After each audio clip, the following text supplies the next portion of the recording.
Hello guys, in this video we will reveal the identity of Prototype and what he really looks like. So far, of all the information we have in the public domain, we only have information about his mechanical arm. But his hand has already been seen by everyone, and after a couple of days of researching the information, I think I managed to dig up some new information that you are unlikely to have heard anywhere. And before we start, go down in the comments and write what you think Prototype looks like, and at the end we'll compare whether we think the same. Also subscribe to the channel and put a like on this video, it will really help promote my channel. Thank you, and let's keep it going. As you all probably remember, we first met the Prototype in the first chapter, and at the end of the same chapter we randomly found a tape, a video diary of one of the scientists from Playtime Corporation. The diary itself, which we found, consists of 9 entries. By reading all the entries with some simple calculations, we learned that the object itself does not show any signs of any activity because it is in deep sleep. But as you've probably guessed, the experiment doesn't go according to plan. The main antagonist, the Prototype, gets out of control and thus kills some of the scientists. But the remaining scientists are not embarrassed and decide to continue the experiment, saying, "All for the sake of science." A special laboratory has been constructed to ensure the safety of the scientists in case another Prototype malfunctions. Unfortunately, the lab doesn't live up to its purpose, and in another event, the remaining scientists meet their end at the hands of the Prototype. Even though we've only caught a glimpse of the Prototype's hand, I have a hunch that it might already be equipped with an endoskeleton to navigate the building. Imagine it like one of those endoskeletons from Five Nights at Freddy's, but with a twist. Its body prevents it from carrying out any elaborate plans, so now other toys are taking charge. What conclusion can we draw now, knowing all the events from all 3 chapters? The only conclusion is that not all toys belong to the Prototype, but even those that do not obey it and can still be aggressive and ready to kill someone. Mommy Longlegs is probably the one who's most afraid of the Prototype. Remembering the scene where she is dragged into the meat grinder and her words, "He will make me part of himself," we can put 2 plus 2 together and realize that she already implied his purpose. Nevertheless, this strongly indicates that Prototype underwent a significant transformation following Mommy Longlegs' passing. But also, we can't say with 100% certainty whether he took parts from Huggy Wuggy after his death, let alone find him. Because when we said goodbye to him, as we remember, he went down to the lowest and most hellish Playtime Co. at the same time.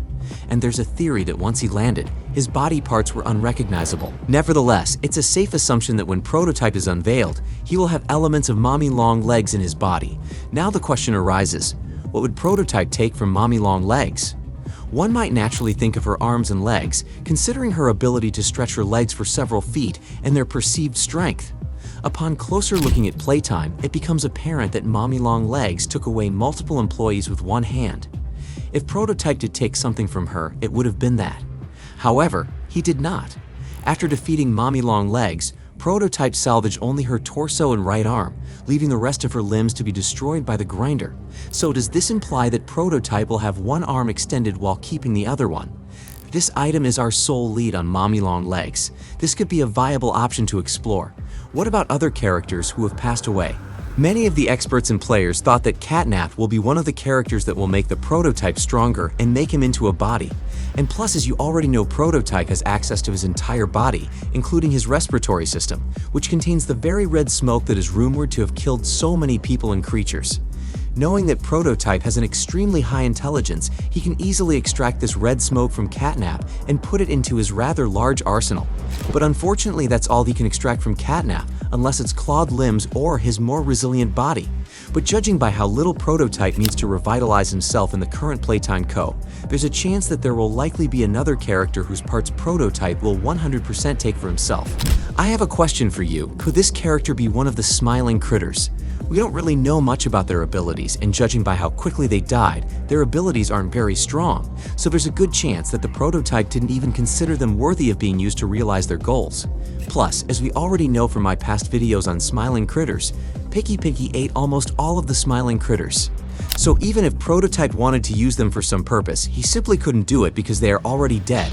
But let's look at it from a different perspective. As we already know and as we have seen, Dog Day had his legs cut off as torture because he was trying to help everyone from Playcare and Playtime Co. to escape and get out of there. Maybe the Prototype did it to take over his body. Probably all no. The reason Dog Day was left without legs is pretty clear to everyone, to torture him and find out where all the other survivors are. However, upon encountering the dog in the prison cell, its legs are missing, suggesting they might have been preserved elsewhere. Perhaps they were simply ate by Catnap and the cheerful little beings. As Chapter 3 comes to a close, we witness Kissy Missy facing an attack. No! Kissy! If you're interested in hearing my theory about who is responsible, feel free to leave a comment. But if you think about it in this situation and imagine that the creature that attacked Kissy Missy was the prototype, it certainly makes sense. Remembering what we talked about above where Huggy Wuggy died after falling into Playtime hell, it's possible that his body parts were not only deformed or altered but never found. It's more likely, as I think, that such a gruesome death was not part of Prototype's plan, and thus once again we've spoiled part of his plan. So Huggy Wuggy had quite a few things that would have helped the Prototype become stronger. Except for her paler complexion and kinder attitude, Kissy Missy is virtually an exact replica of Huggy Wuggy. Of course, it's not out of the question. However, what would Prototype gain from Kissy Missy in such a story? Her mouth, with its thousands of irregular needle-like teeth, is the only usable item Prototype could take. It may be a good weapon if he ever needs to kill someone again. We can also add Miss Delight to the list, although she doesn't have any effective compensatory parts, and her weapon isn't much use either, since Prototype already has a claw that can easily kill other toys. Plus, it's really nothing more than a brainless assortment of sharpened colored pencils. Additionally, Bunzo Bunny may be eliminated from consideration for a few reasons. First, he did not survive. Second, Mommy Longlegs murdered him. And third, his corpse is not where we can find it, suggesting that he was likely devoured. So dear friends, now that we've sorted everything out and it's all pretty clear to us, we can guess what Prototype will look like in Chapter 4 or if he would have appeared in Chapter 3. And our main clue would be Temple of Catnap. As we remember, before entering the temple we see Catnap praying to a strange and incomprehensible thing. And right after he left for the Play Care Center, Ollie informs us that this obscure contraption was made specifically by Catnap for the Prototype. If you thought that was terrifying, just wait until you see the real thing. But what Ollie said struck me as rather odd. What do you think that would mean? Could it mean that Catnap and Ollie are separating Prototype? Ollie goes on to tell us that Catnap actually tried very hard to make this statue for Prototype and that this statue, or rather what I used to call the weird thing, is not even close to how great Prototype looks. However, one of the most unique qualities of that shrine doesn't seem to be getting a lot of attention. On the shrine, at the head of the statue is half of a human skeleton. Someone correct me here, but I don't recall ever seeing an intact human skeleton in the game before. We know humans were killed in droves and eaten for sustenance, but I can't recall seeing an actual skeleton in the game before. What makes that statue unique is that the entire body seems formed from the remnants of other toys, but the head of the statue is an intact upper half human skeleton with a construction helmet on. This has to be a major hint at who is actually the Prototype and what we might see. I think it's a commonly accepted belief that the Prototype is some sort of amalgamation of many versus the one-to-one relationship between monster and human that we've seen in toys like Huggy, Kissy, Poppy, etc. But I think the statue could potentially be hinting at the first time we may see a human body part still intact as part of one of the experiments to make the reveal of who is leading the Prototype not only direct, but exceptionally terrifying. And I'm sure the construction hat on the statue was a deliberate hint that it is most definitely a former employee of Playtime Co. Given we haven't seen too many human faces in the game, will it be Elliot Ludwig? I believe he may be the only human face we've actually seen in the game outside of the pictures we find in this chapter, such as Kissy looking at her former self in the bedroom. Wondering what others are thinking about this. This is not really a theory, but just speculation off of one piece of the larger lore. The voice logs tell us that the Prototype was too smart and strong-willed, and that the scientists wanted to create more docile and controllable creatures like Huggy. We know the Prototype was comfortable being followed around the lab by Catnap. We know the Prototype saved the boy who eventually became Catnap. The general theory is that the Prototype is Elliot Ludwig, which seems reasonable.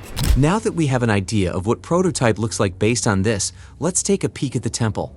Observing the hand and wrist on the statue, it appears like Catnap discovered a portion of Mommy Longlegs. My guess is that the rightmost portion is meant to represent Prototype's hand, while the rest is merely an accessory for his exoskeleton. Now, I'm not sure whether Prototype will have dead bodies of his victims, but we can look. A thing that stands out to me, however, is the presence of a few of the numerous species who are smiling creatures here. I was under the impression that they were all still alive since they had taken the side of Catnap and Prototype in order to escape death. At this time, everything is a complete and utter chaos. Nevertheless, there is one thing that we can affirm with absolute certainty. Once we see any recognized characteristics on Prototype, he has successfully carried out his strategy. If you wrote at the beginning of the video what Prototype looks like, then write in the comments whether we agree or disagree in the comments. Thanks for watching and see you in the next video.